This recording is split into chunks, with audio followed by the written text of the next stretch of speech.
Save చేయడం మంచిదే. కానీ మన వెల్త్‌ని క్రియేట్ చేయడం అనేది చాలా ఇంపార్టెంట్. అండ్ ఈరోజు మీకు ఒక స్టోరీ చెప్తా చిన్నది. దాన్ని బట్టి మీ సేవింగ్ అనే ప్రాస్పెక్టివ్ మారొచ్చు అనుకుంటున్నాను. నాకు తెలిసి 2 ఫ్రెండ్స్ ఉన్నారనమాట. ఆ ఫ్రెండ్స్‌లో ఇద్దరు ప్రతి ఒక్కరు వర్క్‌కి వెళ్తారు. ప్రతి ఒక్కరు 100 రూపీస్ అయితే తెచ్చుకుంటారు. మొదటి ఫ్రెండ్ వచ్చేసి రాము, రెండో ఫ్రెండ్ వచ్చేసి కృష్ణ.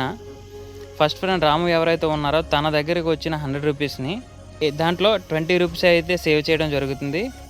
బ్యాంక్ అకౌంట్లో సేవ్ చేస్తాడు. మిగతా 80 రూపీస్ అనేది ఖర్చు పెడతాడు. ఎవరైతే కృష్ణ అనేవాడు తన దగ్గర ఉన్న 100 రూపీస్ని దాంట్లో 20 రూపీస్ని ఇన్వెస్ట్ చేస్తాడు. సేవ్ కాదు, ఇన్వెస్ట్ చేస్తాడు. క్లియర్ స్కిల్స్ని అండ్ ఎడ్యుకేషన్ పరంగా ఏవైతే అప్గ్రేడ్ అవ్వాలో దానికి సంబంధించిన ఆ 20 రూపీస్ అనేది దాని మీద ఇన్వెస్ట్ చేస్తాడు. ఎగ్జాక్ట్గా 1 ఇయర్ గడిచిన తర్వాత ఫస్ట్ ఎవరైతే రాము ఉన్నారో రాము దగ్గర తన సేవ్ చేసుకున్న 20 రూపీస్ అండ్ దానికి సంబంధించిన రిటర్న్స్ మాత్రమే ఉన్నాయి, సేవింగ్స్ మాత్రమే ఉన్నాయి. ఎవరైతే కృష్ణ ఉన్నారో ఆ కృష్ణ దగ్గర సేవింగ్స్తో పాటు స్కిల్స్ ఉన్నాయి. కోసం ఖర్చు పెట్టాడు అండ్ తన ఇప్పుడు ప్రజెంట్ వెల్త్ని అయితే క్రియేట్ చేశాడు.